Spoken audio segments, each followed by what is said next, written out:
Glória a Deus, bendito seja o nome do Senhor Jesus. Aleluia. Hoje o sermão será segmentado, meus irmãos.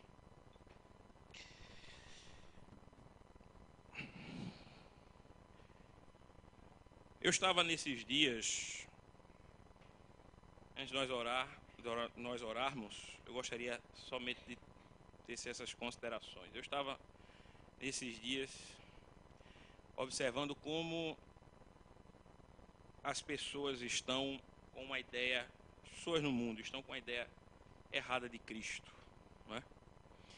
Cristo se tornou uma figura irreconhecível hoje, ao ponto que fala-se de Cristo de todas as maneiras, não é? Mas insiste-se em falar de Jesus de uma forma contrária, distinta, diferente daquilo que a Bíblia diz, contrária até, né? O Senhor Jesus virou um revolucionário, como eu vi certa vez, um poeta, virou um Marte, um estadista, né? Mas esquece-se, meu irmão, de olhar Jesus à luz da Escritura. Na tentativa de se humanizar Jesus, o homem o deforma. Não tem sentido, meus irmãos, nós transformarmos Cristo naquilo que a Bíblia diz ou naquilo que a Bíblia não diz. Ou melhor, afirma até o que ele não é. Certo? Quando a Bíblia diz que ele, né, suas próprias palavras, ele é o Deus Todo-Poderoso, Jesus diz essas palavras no livro do Apocalipse, né? Eu sou o Deus Todo-Poderoso, certo? Então nós não podemos vê-lo de outra maneira, de outra forma. Isso é o que ele está dizendo de si mesmo, né? Então, a partir desse momento, eu gostaria que você realmente abrisse o seu coração para o que vai ser ministrado para você essa noite. Evite se locomover, meu irmão. É muito feio quando a gente, num ambiente, somente de culto, a gente fica se locomovendo, saindo, entrando. Evite se locomover, né? Aqui é para você estar realmente totalmente voltado àquilo que Deus tem para a sua vida. Não permita que nenhum empecilho mental, espiritual, agora se lhe acometa, meu irmão. Repreenda em nome de Jesus. Porque você vem a este lugar para ser alimentado pela palavra de Deus. Amém, meus irmãos? E para que você seja alimentado, o Espírito de Deus precisa falar com você. E para que ele fale com você, ele precisa encontrar guarida no seu coração. Do contrário, ele não vai falar com você. Ele vai falar com a pessoa que está do seu lado, né? Porque você não está ouvindo, né? Então, voltemos-nos então completamente àquilo que Deus tem reservado para nós essa noite. Bendito seja o nome do Senhor. Senhor nosso Deus e nosso Pai, glorificado seja o teu nome, meu Deus. Meu Pai, em nome de Jesus, nós queremos te louvar, te bendizer, te agradecer. E pedir, meu Deus, que nesse momento o Senhor traga toda a mente cativa à tua palavra. Em nome de Jesus, meu Deus, que cada pessoa aqui presente seja renovada pelo teu Espírito Santo, meu Deus. Que o homem nada fale de si mesmo, mas que o Senhor fale aos nossos corações. Usa os teus servos também para que ministrem, meu Deus, aos corações, meu Pai. Use-os, meu Deus, eu te peço, para a honra e para a glória do teu nome, Senhor, em nome de Jesus. Amém. Uma das melhores descrições sobre Cristo, meus irmãos, e nunca é demais, não é, para a igreja falar sobre Jesus. Nós não estamos chovendo no molhado, viu, meus irmãos, quando nós falamos de Jesus. Por quê? Porque não existe nada melhor do que falar de Cristo. E nós somos sempre limitados quando falamos dele. Por melhor que seja a pregação, por melhor que seja a série de estudo, por melhor que seja a conferência, o simpósio, o colóquio, o encontro, não importa. Por mais aprofundado, meu irmão, que seja seu conhecimento de Cristo, ele sempre será limitado. E a palavra sempre revela coisas novas da pessoa de Cristo. Não é difícil, meu irmão, construir neste alicerce que Jesus é Deus, homem. Bendito seja o nome do Senhor. Este é o alicerce da Escritura. E tudo que se desdobra sobre Cristo deve se desdobrar certo? Deve ser desencadeado a partir deste alicerce, que Jesus é Deus. Hoje, meus irmãos, Deus, né? A palavra Deus significa um sem número de coisas. Não é? E quando nós lidamos com outras culturas, é que nós observamos como o termo Deus, a terminologia Deus, ela caiu num uso que não faz jus ao peso que o nome carrega. Não é? Deus se tornou algo que pode ser limitado, não é? Deus é algo que pode ser adequado à minha mente. Deus não precisa ser necessariamente infinito.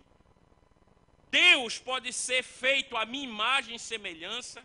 E hoje, meus irmãos, olhe, por causa desse fenômeno, não é? E também da má explicação da igreja acerca desse princípio bíblico, Deus, para muita gente, é aquilo que ele tem somente dentro da sua casa. É por isso que nós estamos vendo uma nação de desigrejados hoje em dia, né? Como eu estava lendo essa semana, a nação dos desigrejados. Um camarada escreve para mim lá de São Paulo, e ele sempre bota assim, fulano de tal, o desigrejado. Ô, meu irmão, não é porque ele foi para 10 igrejas, sei lá, ou denominações, não é? Em que ele não encontrou a resposta que nasceu, que todas são ruins.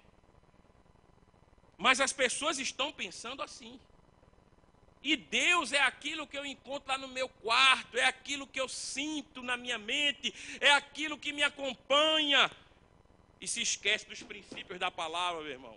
Jesus, por causa disso também, tornou-se, aí, como eu disse no início, aí sim, uma figura completamente...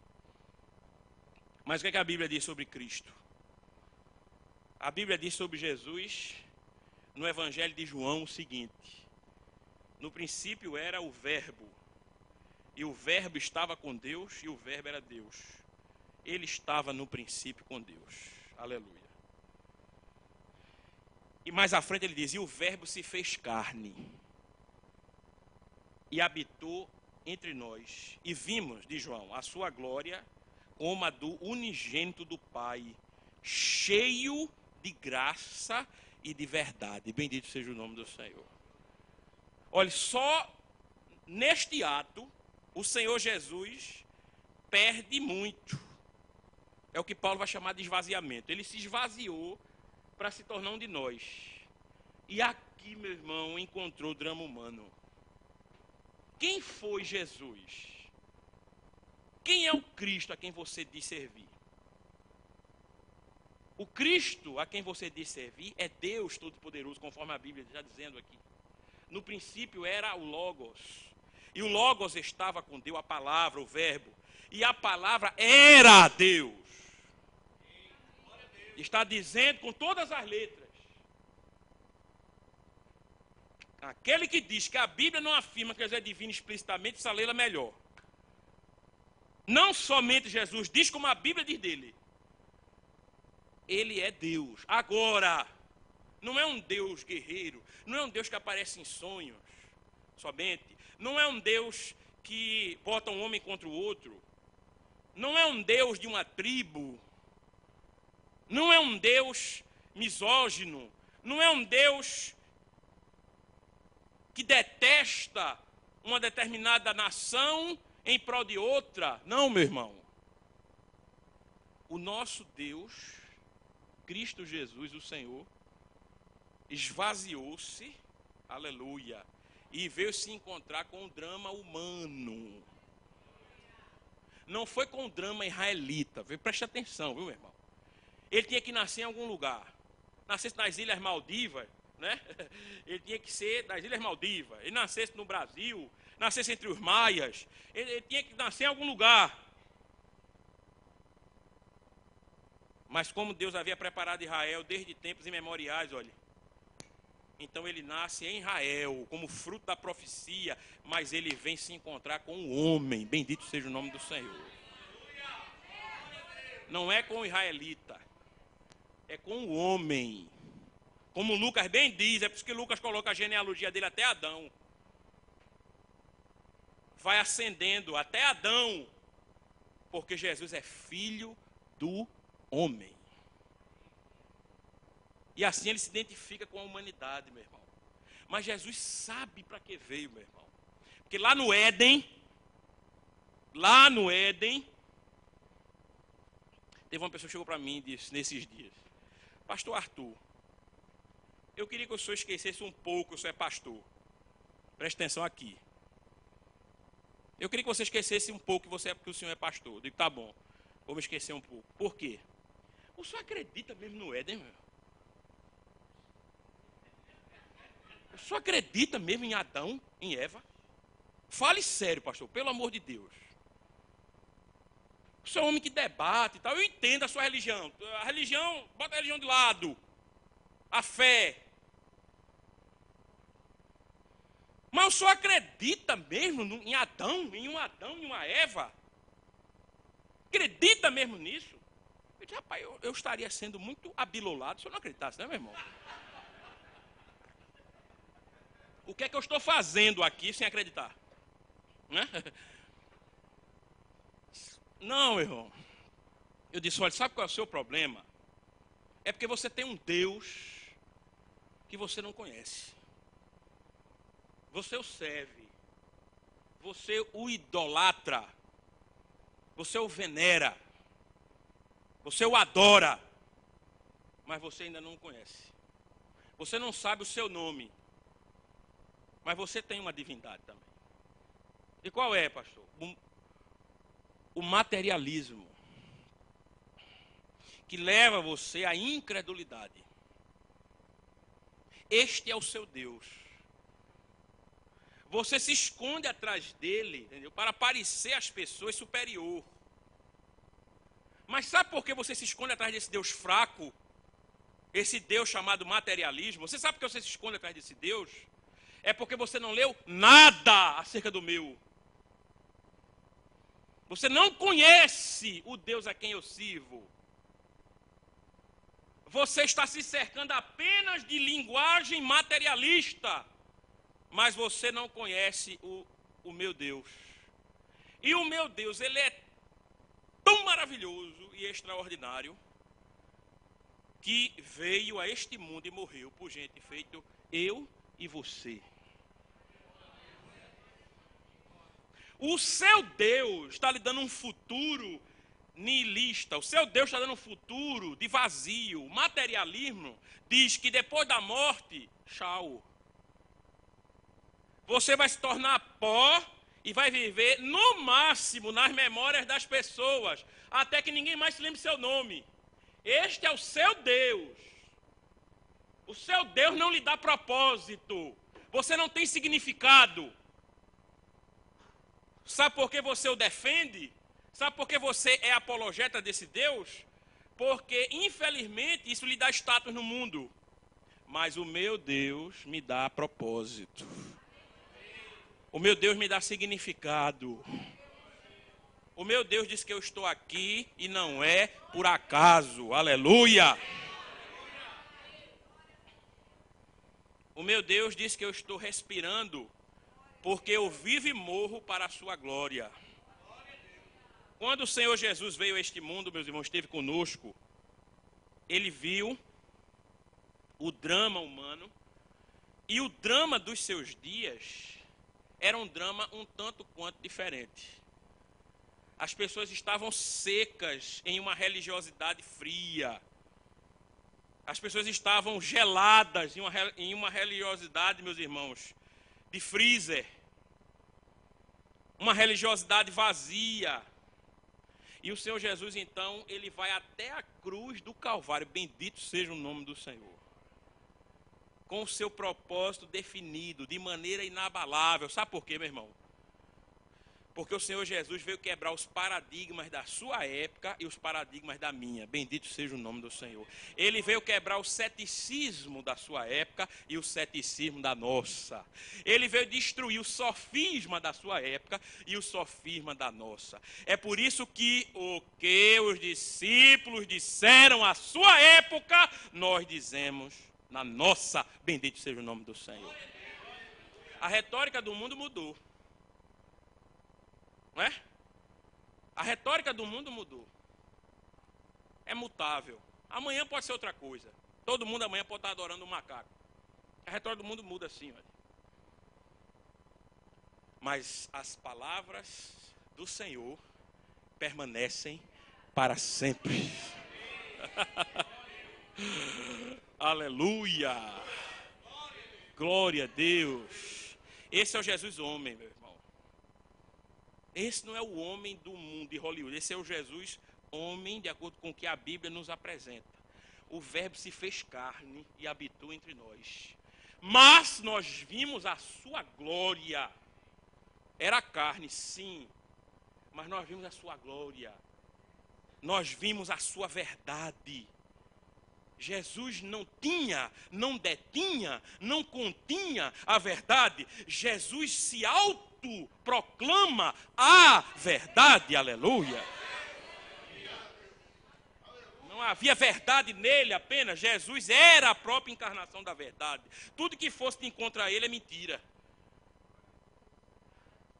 Ele é o que dá sentido no mundo. Não é à toa que João chama de Logos. Ele é o que dá sentido para o mundo. Ele é o que dá sentido para a vida. Ele é o que dá sentido para esse culto esta noite. Amém? Olhe para a pessoa que está ao seu lado e diga: Jesus é o que dá sentido para este culto nesta noite. Aleluia.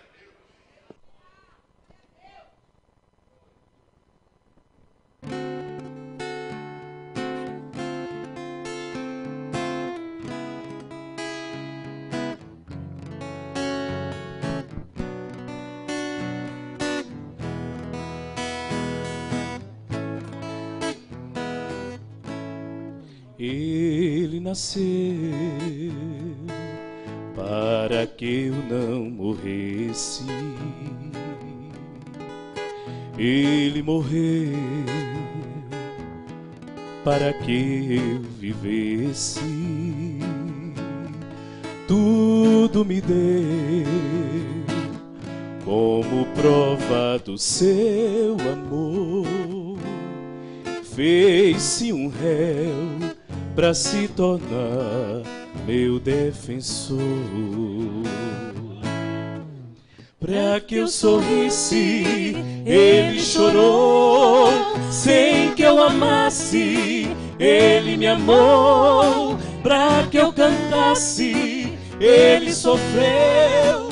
Para que eu vivesse, ele morreu. Tudo ele fez em meu lugar. E hoje posso me alegrar, pois para um grande pecador, um grande Salvador, na cruz morrendo, rasgou-se o véu. Tenho a entrada plena no céu. Ele garante a salvação, pois nele eu tenho todo o perdão. Oh, aleluia, posso cantar por essa graça me alcançar. E eu exclamo como penhor, te agradeço, Senhor. Ele nasceu para que eu não morresse. Ele morreu para que eu vivesse. Tudo me deu como prova do seu amor. Fez-se um réu para se tornar meu defensor. Para que eu sorrisse, ele chorou. Sem que eu amasse, ele me amou. Para que eu cantasse, ele sofreu. Para que eu vivesse, ele morreu. Tudo ele fez em meu lugar. E hoje posso me alegrar, pois para um grande pecador, um grande Salvador,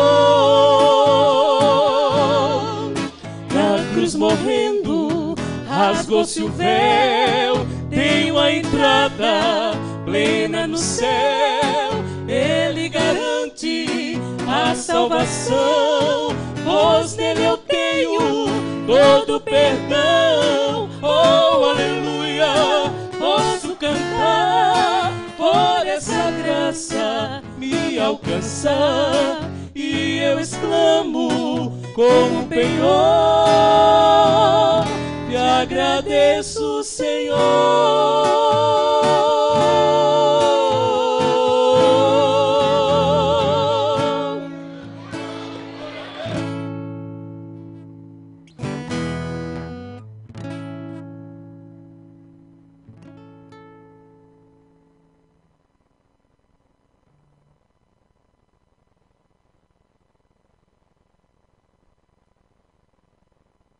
Glória a Deus. E esse foi, meus irmãos, então, o clamor da igreja, não é? O clamor da igreja, porque o Senhor Jesus não estaria mais no nosso meio. Não é? Os apóstolos, quando se reuniram para falar com Jesus a última vez, a Bíblia denota isso. O texto denota isso. Que eles estavam realmente muito sentidos. E eles imaginavam que Jesus estava ressurreto para ser rei. E é isso que eles perguntaram a Cristo. Senhor, restaurarás agora o reino a Israel? Na mente dos discípulos, eles iriam agora reinar com Cristo. Bendito seja o nome do Senhor, meu irmão.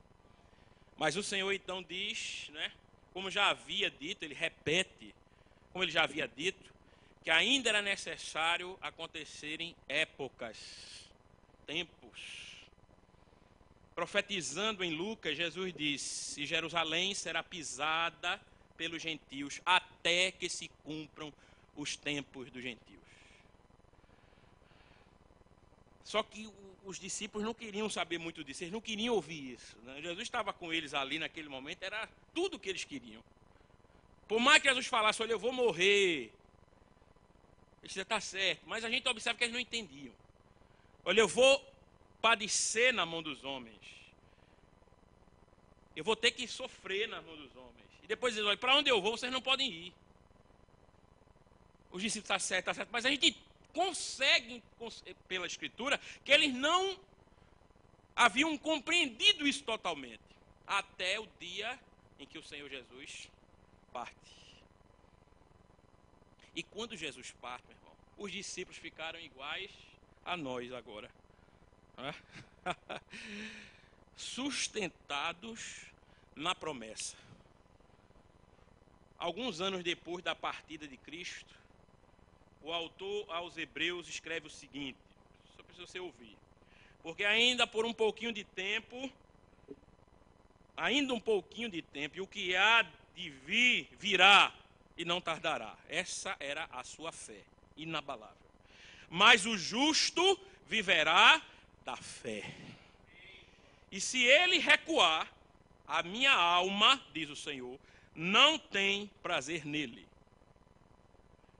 Nós, porém, não somos daqueles que se retiram para a perdição, mas daqueles que creem para a conservação da alma. Ora, a fé é o firme fundamento das coisas que se esperam e a prova das coisas que se não veem.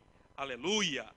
Pela fé entendemos que os mundos, pela palavra de Deus, foram criados, de maneira que aquilo que se vê não foi feito do que é aparente, pela fé.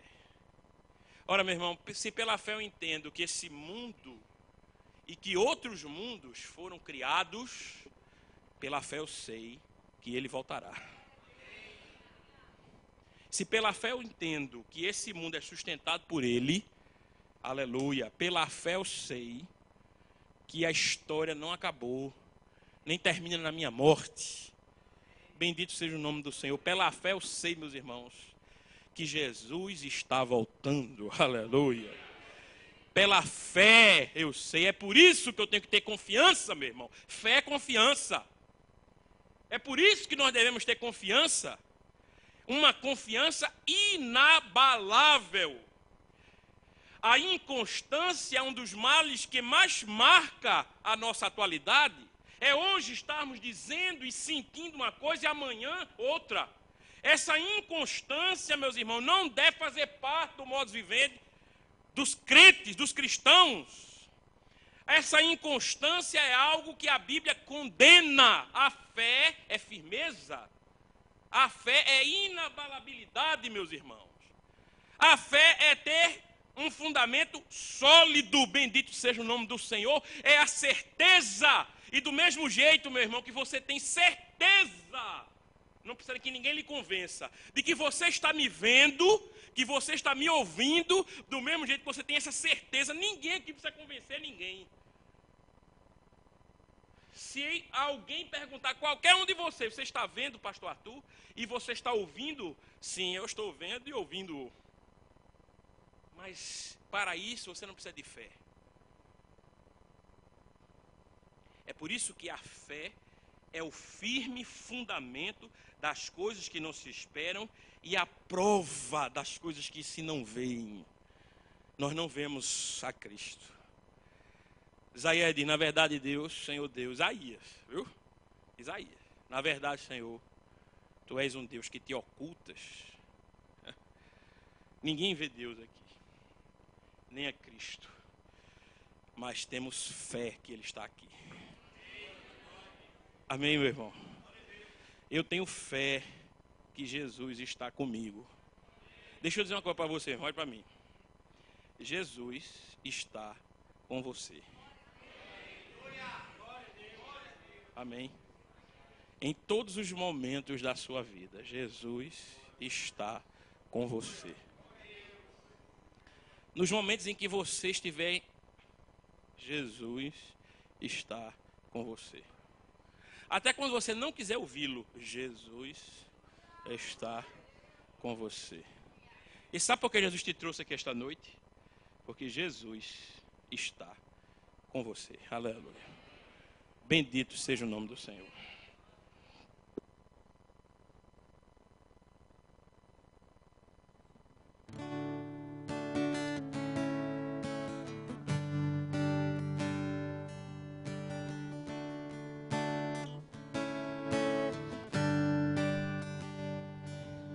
Confie no Senhor de todo o teu coração. Não se apoie jamais no que pensas ser melhor aos seus próprios olhos. Dê a Ele lugar devido em todas as decisões. Não se julgue autossuficiente demais aos seus próprios olhos.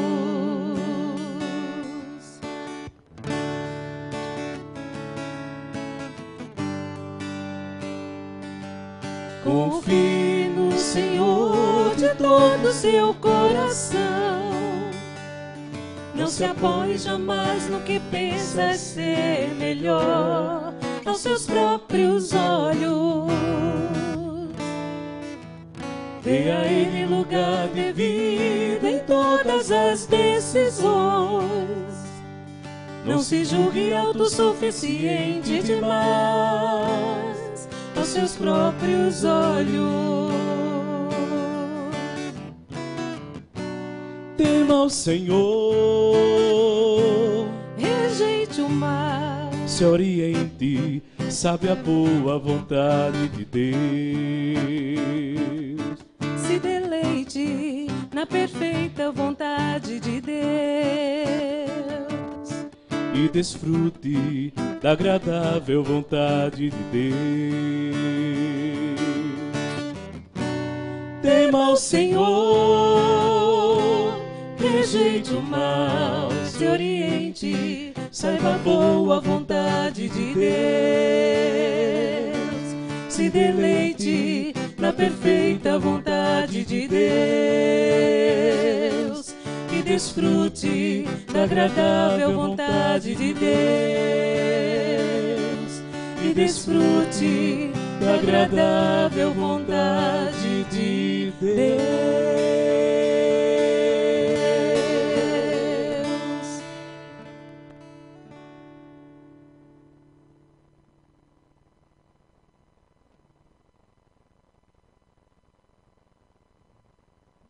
Glória a Deus. Esse é o clamor da igreja. Confie no Senhor é ter fé em Deus.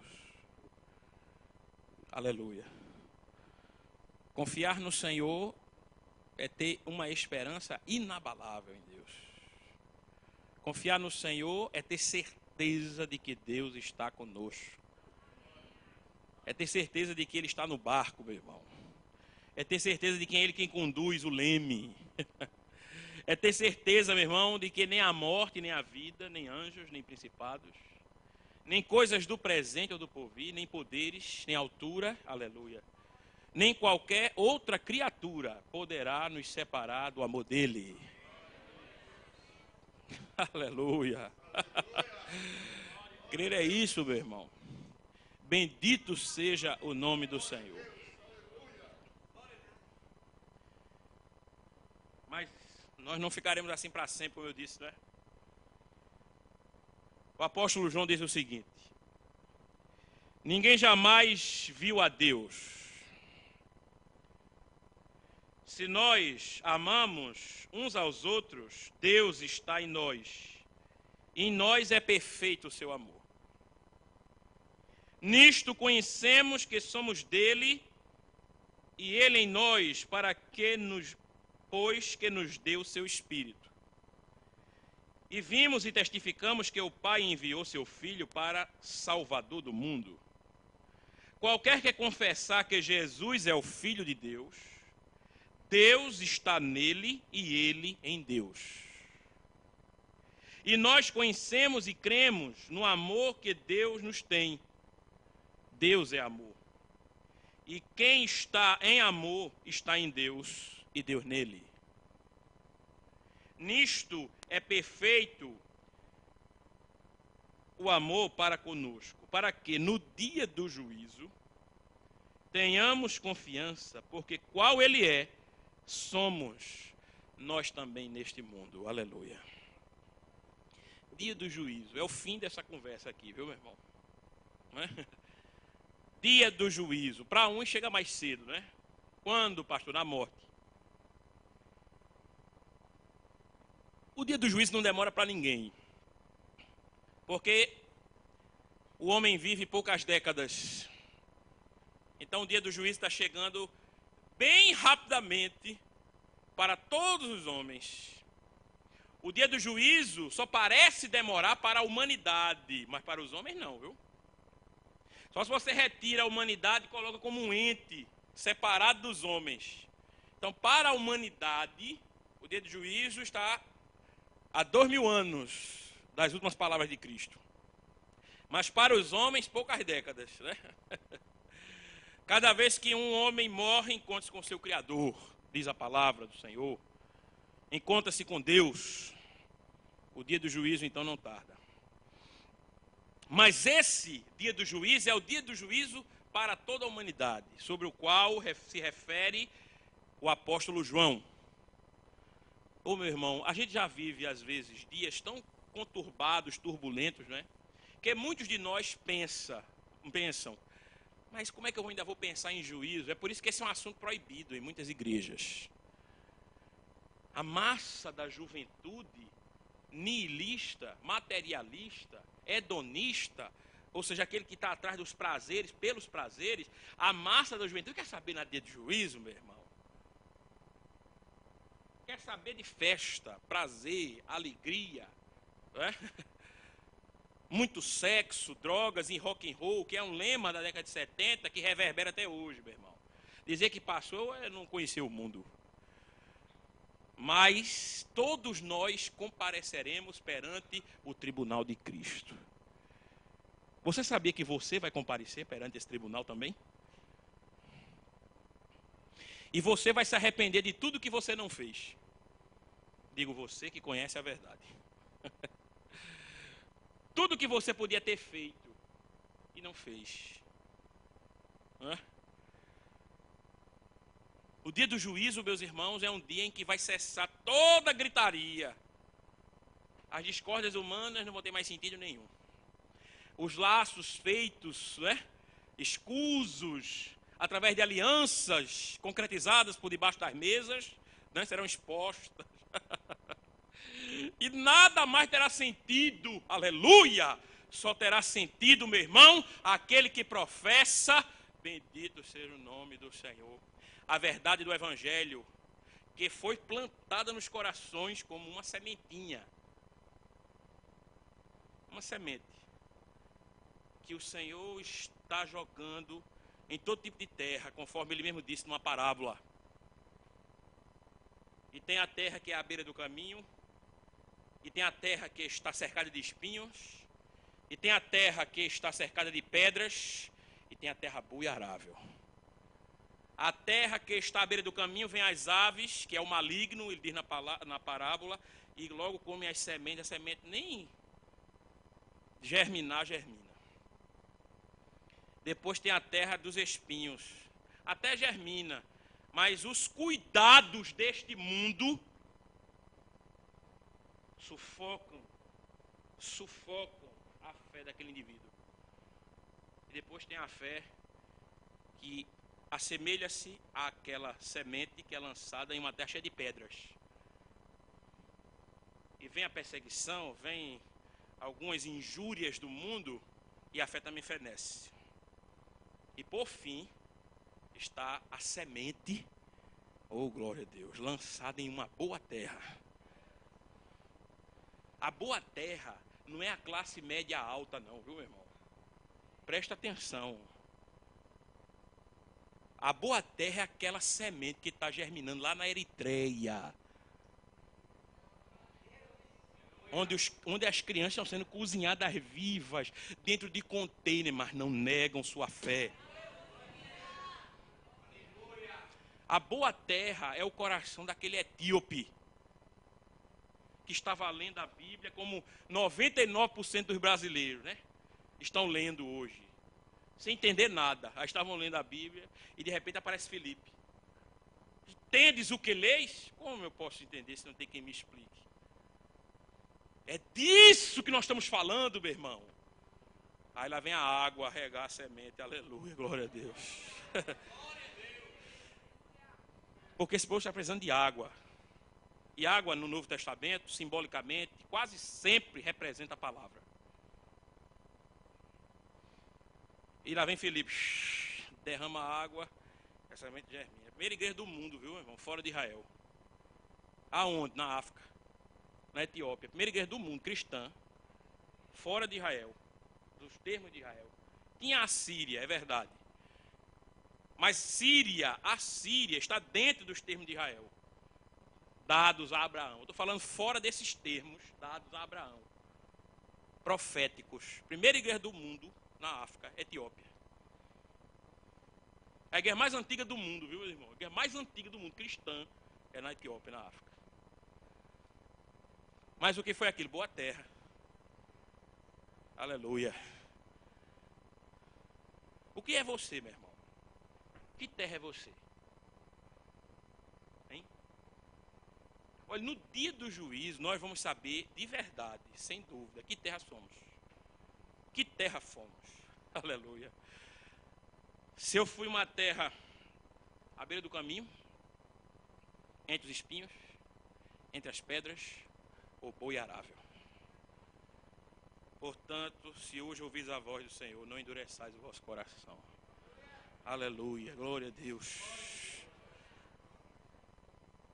Essa nação, meu irmão, bendito seja o nome do Senhor. Tem terra de todo tipo. E o que nós precisamos fazer, não somente aqui, mas fora daqui, semear, semear. Porque o Senhor virá, meu irmão, olhar o fruto desta semente aqui, olha. o Senhor virá olhar, conferir o fruto da semente. Aleluia.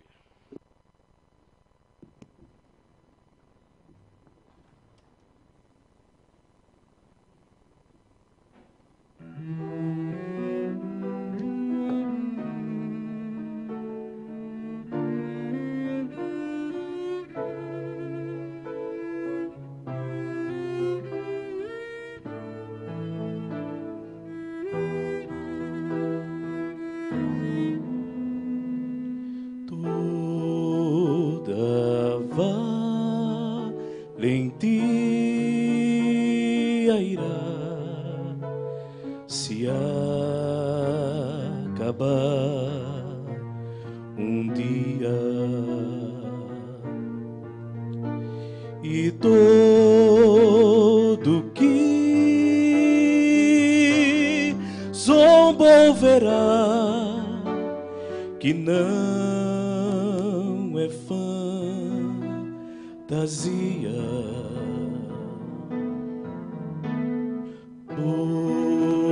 Toda hipocrisia borrar desnudará vazia, e a fé fingida apresentará cartão sem garantia.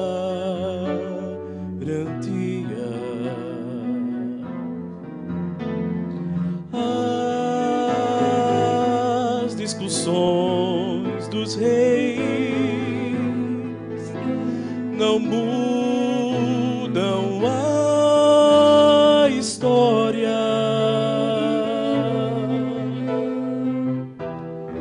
e o fim do tempo chegará sangrando a memória. Quem tem em suas mãos os corações e mentes,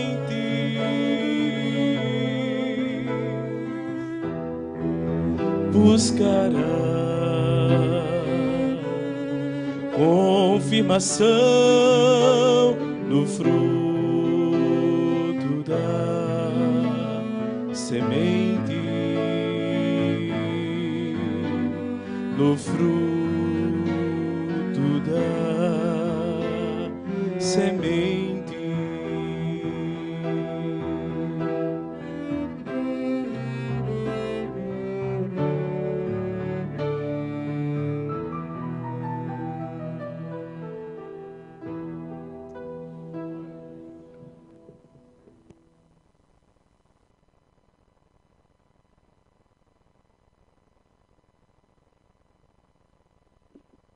A visão mais perpetuada do Cristo, meu irmão, é ele humilhado na cruz, chicoteado, esbofeteado, escarnecido, aleluia.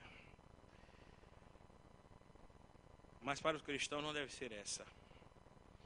Deve ser o Senhor em glória, sentado no seu trono, em poder e majestade, olhando para cada coração, porque Ele detém, aleluia, no seu poder, os corações e as mentes. E quando Ele vier para julgar, Ele vai buscar confirmação no fruto da semente. Aleluia. Como está o teu fruto? Vamos ficar em pé.